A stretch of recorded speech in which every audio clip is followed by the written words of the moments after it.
Hey guys, VaulSC here. Hope that you are doing well.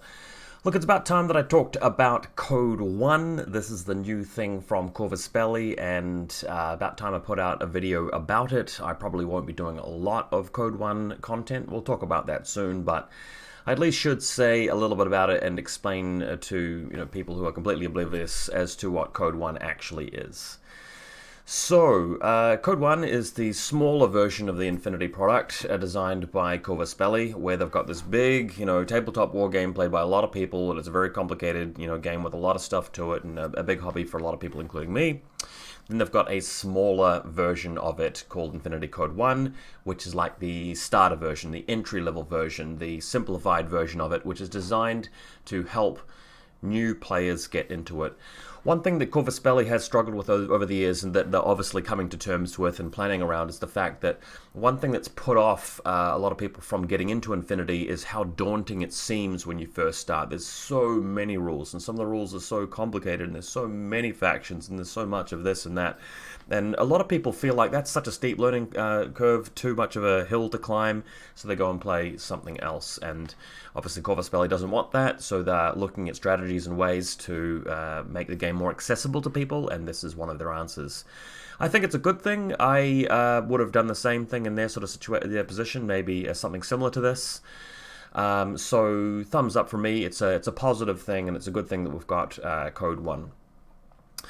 One analogy that I like to make, and I know this analogy breaks down in a number of different ways, but it is useful, is to compare this to, say, a demo for a video game. So imagine you've got like your first-person shooter video game for Nintendo or PlayStation or PC or whatever it is, and it's got like 20 levels, and each level takes you like an hour to do, and it's this massive game full of content.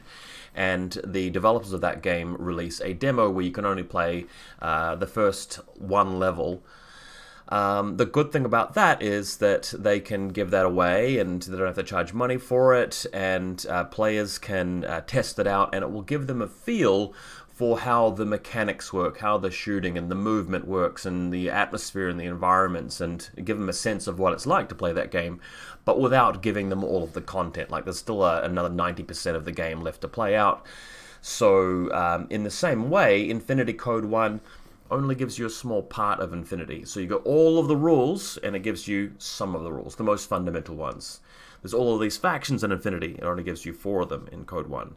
And so on. The same thing with missions and organized play and all that. So somebody getting into Code 1 can have this experience where they're playing a game where they're less likely to be blindsided by some rule that they haven't encountered before, or some model with an ability that they haven't seen before. It's much easier to go on to Army 7, the website, which we may talk about soon, and just go through the factions and everything here, and familiarize yourself with this, and it won't take long to actually get pretty familiar with everything that's in it.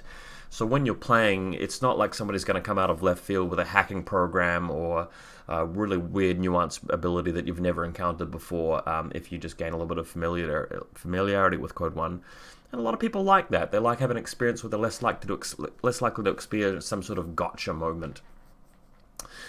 Another thing about the analogy, though, where it's a bit like a demo of a video game, is where, let's say you are playing this video game and you're playing the full version, and you play right through the end, you've clocked the thing, you've beaten the game, you've spent 20 hours on it, all 20 levels are done. Nobody comes off of that experience and says to themselves, well, cool, now that I've done that, I'm going to go and try the demo version. There's no point, right? The demo version was basically just the first level, and you've already done that. It's just a part of, it's a section within the greater thing that you've experienced. Infinity Code 1 is similar in the sense that obviously it's a small part of the overall game and doesn't really give you anything that you wouldn't have got from the whole game. In comparison to N4, I should say, the difference here is that Code 1 is giving us a few glimpses and teasers of what Infinity might be about in future. Infinity N3, which we're currently playing, the full version of the game, doesn't include yet some of the changes that we're experiencing with Code 1, so there is that. But I guess what I'm trying to say is that for somebody like me who's been playing Infinity pretty solidly and passionately for 5 years, Code 1 is not very interesting to me because it is just the demo version of the game. I'm more interested in playing the big thing, the strategic version, the in-depth thing with all of the factions, and most other people are as well. So that's not to knock on Code 1, it's a good thing. It's just that you may not see that much content from me on YouTube about Code 1 because it's not primarily the thing that motivates me. There'll be a little bit there, but not a lot of it. Speaking of which, next week I'm hoping to make an announcement about the Tabletop Simulator League, where we're using Tabletop Simulator on Steam to simulate games of Infinity online. Plenty of information on my channel about that. And hoping to start the league around about the 22nd of May, if I just check the calendar. Hoping for that. Now, to give you a bit of pre-warning, there'll be 3 divisions in the league this time. There'll be the big, hardcore tournament section. There'll be a casual section for people who can't commit to many games. But then there'll be a Code 1 option as well. And I bring this up because if you're watching this video thinking about getting into Infinity by playing Code 1, and maybe you've already read the rules for it or are about to, one option we'll have available for you if you'd like to participate is to, have Tabletop Simulator running and play your games of Code 1 on Tabletop Simulator. And the point of having a league is it allows me to, organize you a game so I can put you up against somebody who's also new and also interested in Code 1 and also learning about it. One thing I want to avoid and restrict is people who are really experienced with Infinity and just want to play Code 1 for the sake of it being the new thing, just so they can have a look. And I don't want to put players like that up against brand new players just to, club baby seals kind of thing, the noob stomping. That's a big no-no from me.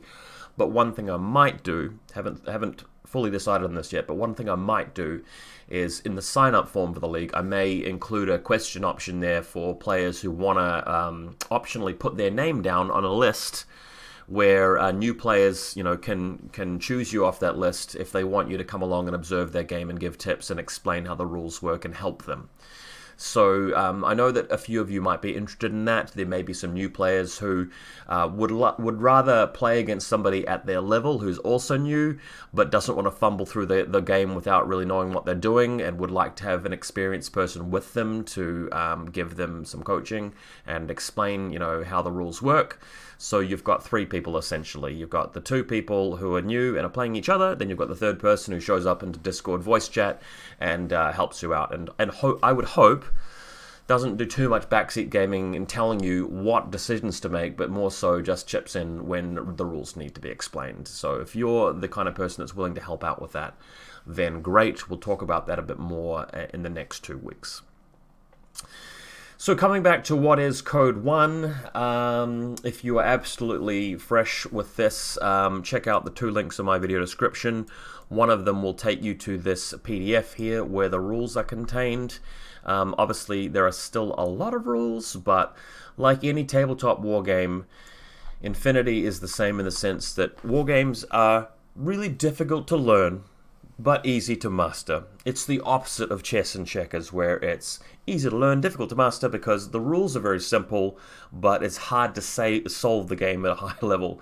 Infinity's got difficult rules to learn, but the game is a lot easier to solve at high level because it's just so much more obvious what the good strategies and tactics are. Despite that, we still enjoy the game very much because there's enough ambiguity of optimal play there to keep us entertained. Anyway, you may have seen my video about how to play Infinity. That relates to N3. I might do something similar in future when N4 comes out. For now, this link here takes you to the PDF, which will explain the basics of what you need to know. There have been a few eyebrows raised at some of the changes they've made to the fundamental rules of N3 going to N4, which are kind of exemplified in this document. The most impactful, I suppose, would be the change about how critical hits work. Instead of the hit that you achieve automatically causing a wound in addition to automatically winning the face-to-face roll, it now simply causes an additional armor save. I don't want to say too much about that because my feeling is that for them to balance that in the game, they'll be making some other changes to go along with it. And I'm not really yet prepared to commentate on whether this is a really good positive change to the game or not. I'm in the camp that felt that the crits in N3 were acceptable. They They weren't like loved by everybody by any means, but I thought that they were acceptable. In this document, you'll also see some other changes to the way that dodges work and how cover works, and how hacking is now just something very simple. Only a couple of different programs for attacking remotes and targeting people, and that's fine. And that will also influence what you do with your army lists as well. The other link in the video description will take you to this page here, where you've got the online army builder for your games. As you can see, there's just the 4 factions: Pan-Oceania, Yuching, Combined Army, and O12. And what they've done is they've given you a selection of reasonably straightforward units. This is probably less than a quarter of the units available to a typical Combined Army faction in N3, but they're trying to keep it simple. Obviously, the points have sort of been rescaled, so instead of having 300 points, you get 30 points, and a unit's going to be worth like 3 or 4 or 1 point instead of like 32 or 43, and it simplifies it, it streamlines it, it's a bit more palatable for somebody who's completely new. One thing I could obviously do is I could give you guys a tutorial about what's the most powerful thing to take in Code 1, but I don't even want to, you know? The point of playing Code 1 and enjoying Code 1 as a new player is your own personal joy, journey and experience in discovering what rules are effective and what units are powerful and which ones aren't, and coming up to your own view of that. If you want to just read the spoilers and skip ahead and try to be as good at the game as possible, you should probably just be watching tutorials and stuff about N3, to be honest, because the principles and ideas in that are going to follow over into N4 anyway, whereas Code 1 is about learning the mechanics. It's learning about how to participate. It's not learning about how to win first and foremost. If we had a tournament with a lot of experienced players playing with Code 1, I think that lists and factions would gravitate to a few solved options, and the games would mostly come down to luck, because there wouldn't be a lot of things you can do to outplay your opponent at the list builder and army builder stage. And look, again, we're not trying to criticize Code 1 here. We're just sort of talking about, we're calling it like we see it. We're just explaining the reality of what this thing is. It's a demo. It is a tutorial, and that's a good thing. We wanted to have something like this for people who are new and want an entry-level experience. Cool. Speaking of Tabletop Simulator, I believe the guys have updated the base mod with a few boxes which are full of the Code 1 models and stats, so that's where you will find all of that. Do check that out. And yeah, I would encourage you, if you are willing to play on Tabletop Simulator and you like the idea of playing Code 1, I will give you an option of signing up to the league. And being in a division that is apart from everybody else, you will only play games of Code 1, you will only play games of Code 1 against other people who are also new, and we may encourage the community to send along a few people to sit in on those games, because we hold them all on Discord and Discord chat, so you'll have the opportunity, hopefully, to have a little bit of support from people who play the game, and there'll be some encouragement there to help people get into it. And of course, before you know it, you'll be filled with the desire to graduate from Code 1 and play N3 like the rest of us, and get into the very complicated but very rewarding game of Infinity, or N4 when it comes out, because of course later this year we're transitioning from the 3rd edition of Infinity, which is what N3 is, to N4, which is the 4th edition of Infinity, which we're all looking forward to. Hopefully there will be some positive changes. But for now, this has been a basic description of what Code 1 is, a bit of a look into it, and yeah, see you guys on the next video.